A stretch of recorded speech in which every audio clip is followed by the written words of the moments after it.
আসসালামু আলাইকুম। কি অবস্থা সবার? কেমন আছেন? আশা করি ভালো আছেন। আমিও খুব ভালো আছি। আজকে আমার নেয়ার নতুন খামারের ৬ম দিন। ৬ম দিনে নতুন কিছু মেডিসিন ব্যবহার করছি। সেগুলো আজকে শেয়ার করব। আর কি মেডিসিন বাদ দেওয়া হয়েছে সেগুলো আপনাদের সাথে শেয়ার করব। তাই ভিডিওটি না টেনে পুরো দেখার অনুরোধ করে ভিডিওটি শুরু করতেছি। টেনে, টেনে দেখলে হয়তোবা কিছু গুরুত্বপূর্ণ টপিকস বাদ পড়ে যাবে। সেক্ষেত্রে অবশ্যই পুরো ভিডিওটি আপনারা দেখবেন। আর যারা এখন পর্যন্ত আমার চ্যানেলটি সাবস্ক্রাইব করেন নাই, তারা দ্রুত চ্যানেলটি সাবস্ক্রাইব করে দিয়ে পাশে থাকবেন এবং কি বেশি, বেশি পরিমাণ কমেন্ট করবেন, বেশি, বেশি পরিমাণ লাইক করবেন। তো দেরি না করে ভিডিওটি শুরু করতে যাচ্ছি। আজকে ৬ম দিন বোর্ডিংয়ের ৫ দিন পর্যন্ত মেডিসিনগুলো যে বোর্ডিংয়ের মেডিসিনগুলো থাকে সেগুলো মোটামুটি আমার কমপ্লিট। অ্যান্টিবায়োটিক যে ডোজগুলো ছিল সেগুলা এখন দেওয়া বাদ দিয়ে দিছি।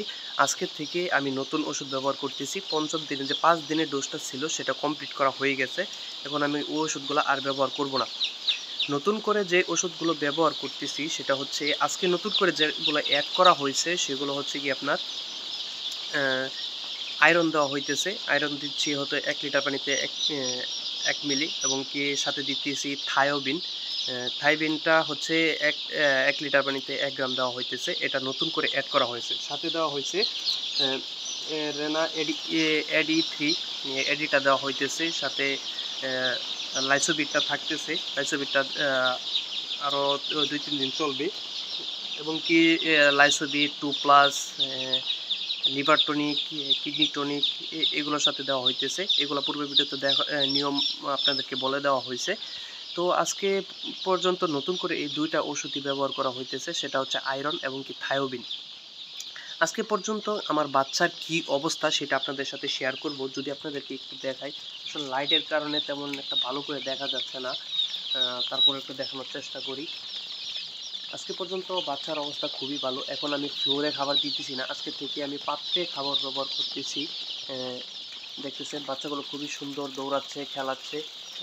খুব সুন্দর সুস্থ রয়েছে। তাপমাত্রাটা এখন পর্যন্ত খুবই সুন্দর আছে।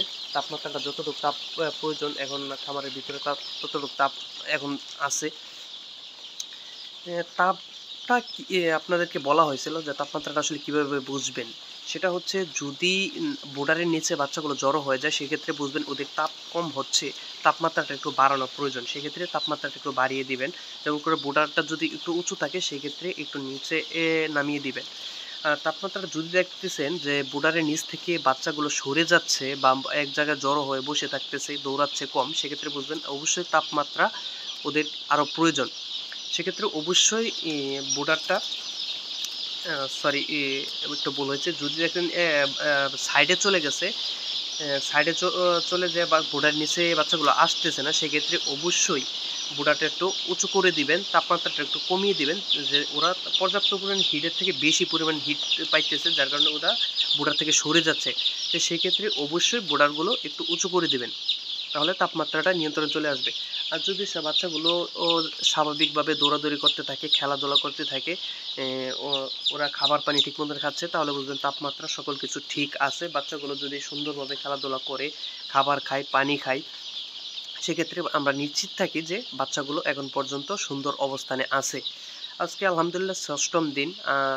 ৬ম দিন এখন নতুন করে যে ওষুধগুলো দেওয়া হয়েছে সেটা আমার ৩ থেকে ৫ দিন ব্যবহার করব। ৫ দিন ব্যবহার করার পর থেকে আমি যে মেডিসিনগুলো দেখতেছেন এখন ব্যবহার করতেছি সেগুলো বাদ দিয়ে দিব। বাদ দেওয়ার পরে আমি সাদা পানি ব্যবহার করব। আমি ৭ম দিন তো আগামীকালকে ৮ম দিনে এনডি ভ্যাকসিনটা করব বঙ্গাটিস সহ। রানীক্ষেত বা বঙ্গাটিস ২ টা অ্যাডজাস্ট, সেটা হচ্ছে আপনার কিল ভ্যাকসিন। কিল ভ্যাকসিনটা গাড়ের মধ্যে দেওয়া হইবে ইনজেকশনের মাধ্যমে, সেটা আপনাদেরকে শেয়ার করব। ভ্যাকসিনটা কীভাবে দেওয়া হইতেছে সেগুলো আপনাদেরকে দেখানোর চেষ্টা করব। বোর্ডারটা কালকে যে অবস্থানে রাখছিলাম বা সেটটা যেভাবে অবস্থানে রাখছিলাম আজকে পর্যন্ত সেই অবস্থানে আছে। এখন পর্যন্ত কোনো বড় করি নাই। তো আগামীকালকে একটু জায়গা বেশি প্রয়োজন পড়বে। বাচ্চাগুলো সঠিক পরিমাণ পর্যাপ্ত জায়গা পাচ্ছে না। আস্তে, আস্তে বড় হচ্ছে। সেক্ষেত্রে একটু জায়গাটা বড় করা প্রয়োজন। আগামীকালকে একটু বড় করে দেব, একটু জায়গাটা বাড়িয়ে দেব। সেক্ষেত্রে জায়গা বাড়ানোর সাথে, সাথে কিছু লাইট বাড়ানোর প্রয়োজন পড়বে। এখন শীতটা মোটামুটি নিয়ন্ত্রণে আছে। খুব বেশি না, খুব কমও না। এখন পর্যন্ত তাপমাত্রাটা সঠিক দেওয়া যাইতেছে। যদি বেশি পরিমাণ শীত থাকে সেক্ষেত্রে তাপে যদি কন্ট্রোল করা না যায় সেক্ষেত্রে অবশ্যই আমি এক্সট্রা কিছু তাপের জন্য ব্যবহার করে থাকবো, সেটা হচ্ছে গ্যাস স্টোভের মাধ্যমে, গ্যাসের মাধ্যমে আমি আগুনের মাধ্যমে কিছু হিট দেওয়ার ব্যবস্থা করে থাকবো। সেটা এখন পর্যন্ত প্রয়োজন পড়ে নাই, আশা করতেছি প্রয়োজন পড়বে না। আমার বোর্ডিংয়ে যে তাপটা প্রয়োজন, যতদিন পর্যন্ত হিট দেওয়া প্রয়োজন, ততদিন আশা করতেছি যে তেমন কোনো শীত আশা করতেছি আসবে না। মোটামুটি এখন পর্যন্ত খুব স্বাভাবিক অবস্থানে আছে। আমার যে ঝামেলাটা আমাদের হয়ে থাকে বোর্ডিংয়ে, সবচেয়ে বড় সমস্যা হচ্ছে ঠান্ডা যাতে না লাগে সেই দিকে সবচেয়ে বেশি পরিমাণ খেয়াল রাখা লাগে। কারণ ঠান্ডা থেকে নিউমোনিয়া দেখা দেয়, নিউমোনিয়া থেকে নানান রকম রোগের লক্ষণ দেখা দেয়। তাই অবশ্যই সবচেয়ে বেশি সেফটিতে রাখা লাগে, যেন মুরগির ঠান্ডা কোনোভাবেই না লাগে। বোর্ডারে ঠান্ডা লাগলে এই বোর্ডারে ঠান্ডা থেকে অনেক সমস্যা দেখা দেয়, অনেক কিছু ফেস করা লাগে। সেক্ষেত্রে অবশ্যই চেষ্টা করি যাতে বোর্ডিংয়ে কোনোভাবেই বাচ্চার ঠান্ডা না লাগে, সেদিক থেকে সাবধান থাকার চেষ্টা করি। তো আজকে 6ম দিন, বাচ্চাগুলো মোটামুটি একটু জ্বর হয়ে গেছে, নাভিগুলো শুকিয়ে গেছে, নাভির ওষুধ দেওয়া হয়েছে। নতুন করে যে থায়োবিন এবং কি এটা দেওয়া হয়েছে,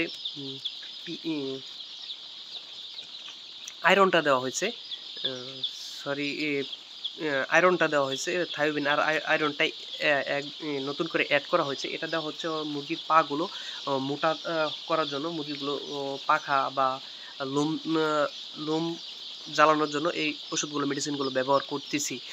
তো এই মেডিসিনগুলো শেষ হয়ে যাওয়ার পরে অবশ্যই চেষ্টা করব যেন পানি ব্যবহার করা যায়। আসলে বেশি মেডিসিন খাওয়ানোটা ঠিক না, অতিরিক্ত মেডিসিনের মুরগিগুলো বাড়তে, কিছু কিছু মেডিসিন আসলে মুরগি দ্রুত বাড়ার ক্ষেত্রে কাজ করে, কিন্তু মেডিসিন খাইয়ে মুরগিগুলো সুস্থ রাখাটা আমার যুক্তিসঙ্গত আসে না। কারণ আমি মেডিসিন ছাড়া মুরগি সুস্থ রাখার চেষ্টা করি, মেডিসিন যতটুকু না দিলে নয় আমি ততটুকু দেওয়ার চেষ্টা করি।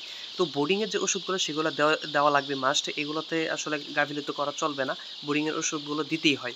তো বোর্ডিংয়ের ওষুধগুলো শেষ করে তো আমি ঠান্ডা বা যে পানিটা হচ্ছে, আমি ঠান্ডা পানি ব্যবহার করে থাকি না, হালকা কুসুম গরম পানি ব্যবহার করে থাকি। যেমন করে আমরা মোটর থেকে যে পানি, শীতকাল যেহেতু মোটর থেকে যে পানিটা, মোটর ছেড়ে পানিটা সেটা ব্যবহার করবেন। সেটা মোটামুটি একটু কুসুম গরম সিস্টেম থাকে, বা যদি আপনাদের ট্যাঙ্কের পানি হয়ে থাকে অবশ্যই গরম করে দেওয়ার চেষ্টা করবেন, হালকা পরিমাণ গরম করে দেওয়ার চেষ্টা করবেন। আমার যেহেতু গিজার লাগানো আছে, সেক্ষেত্রে গিজারের পানি আমি ব্যবহার করে থাকি। তো পানির যে ঠান্ডাটা সেটা মুরগিটা পাচ্ছে না, যার কারণে মুরগিগুলো আরও সুস্থ থাকতেছে। পাত্রগুলো অবশ্যই পানিগুলো মিনিমাম 6 ঘন্টা পর পানিগুলো চেঞ্জ করে দেওয়ার চেষ্টা করবেন। আমি 6 ঘন্টা পর পানিগুলো চেঞ্জ করে দেই। এবং কি ওষুধের পানিগুলো, বোর্ডিংয়ের যে ওষুধের পানিগুলো সেগুলো 3 ঘন্টা পর আমি নতুন করে পানি দিয়ে থাকি। বোর্ডিংয়ে 3 ঘন্টা পর পানি চেঞ্জ করি, 3 ঘন্টা পর ওষুধ দিয়ে থাকি। আসলে যে ওষুধগুলো আমি ব্যবহার করতেছি সবই একই সময়ে একসাথে ব্যবহার করতেছি না, আমি সেগুলো ভাগ করে দিচ্ছি। যেমন করে আমার যদি সকালবেলা যে ওষুধটা দিতেছি, কিছু কিছু ওষুধ আছে 2 বেলা ব্যবহার করতে হয়, কিছু কিছু ওষুধ আছে 1 বেলা ব্যবহার করতে হয়। যেটা সকালে দিচ্ছি সেটা দুপুরে দিচ্ছি না, যেটা দুপুরে দিচ্ছি সেটা সকালে দিচ্ছি না। সকালে যে ওষুধগুলো থাকে, 2 বেলা যে ওষুধগুলো থাকে সকালে এবং রাতে ব্যবহার করে থাকি। 1 বেলা যে ওষুধগুলো থাকে সেটা অবশ্যই দুপুরবেলা ব্যবহার করে থাকি। এই নিয়মগুলো মেনটেন করতেছি। এখন পর্যন্ত আমার বাচ্চাগুলো খুবই সুন্দর, খুবই স্বাভাবিক অবস্থানে আছে। এখন আমি ফ্লোরে যে খাবারগুলো দিতাম, দেখছেন হয়তো বা 5 দিন পর্যন্ত ফ্লোরে খাবার দেওয়া হয়েছে, বা পেপারের মধ্যে খাবারগুলো ছিটিয়ে দেওয়া হয়েছে। তো এখন থেকে, গতকালকের থেকে আমি পেপার থেকে খাবারগুলো সরিয়ে দেওয়া হয়েছে, এখন পাত্রের মধ্যে খাবার দেওয়া হয়ে গেছে। ড্রেন যেটা বলে থাকি আমরা গ্রামের ভাষায়, সেই ড্রেনের মধ্যে খাবার দেওয়া হয়েছে বা পাত্রে খাবার দেওয়া হয়েছে। খাবারের পাত্রে ওগুলো আপনাদেরকে আসলে সঠিকভাবে দেখা যাইতেছে না, দেখানো পারতেছি না, তার জন্য সরি। আমি এখন পর্যন্ত খুব বেশি দূরত্ব রাখতেছি না, কাছাকাছি এই পরিমাণে পাত্র একটু বেশি পরিমাণ করে দিতেছি, যাতে মুরগিগুলো খাবার খাইতে সুবিধা হয়। বেশি দূরত্ব দিলে খাবারগুলো সঠিকভাবে একসাথে খাবারগুলো সব মুরগি খাইতে পারে না, সেক্ষেত্রে কাছাকাছি খাবার পাত্রগুলো বেশি পরিমাণ দিতেছি, পানি পাত্রগুলো বেশি পরিমাণ দিতেছি, যাতে সব মুরগি একসাথে চাইলে পানি এবং খাবার খেতে পারে। এ ছিল আজকের বিস্তারিত বিষয়। আজকে 6ষ্ঠ দিন, 6ষ্ঠ দিনে অবস্থান আপনাদেরকে সাথে শেয়ার করলাম। ভিডিওটি কেমন লাগে অবশ্যই কমেন্টে জানাবেন, আর বেশি পরিমাণ চ্যানেলটি সাবস্ক্রাইব করে রাখবেন। বেশি পরিমাণ কমেন্ট করবেন। আসলে কি বিষয় আসলে আমি মিস করতেছি, আপনাদের সাথে শেয়ার করতে পারছি না, সেগুলো আপনার কমেন্টে জানিয়ে দেবেন, আমি শেয়ার করার চেষ্টা করব। এই ছিল আজকের ভিডিও। সবাই ভালো থাকেন, সুস্থ থাকেন, দেখা হচ্ছে আগামী পর্বে। ততক্ষণ পর্যন্ত সবাই ভালো থাকেন, সুস্থ থাকেন। আসসালামু আলাইকুম। ধন্যবাদ সবাইকে।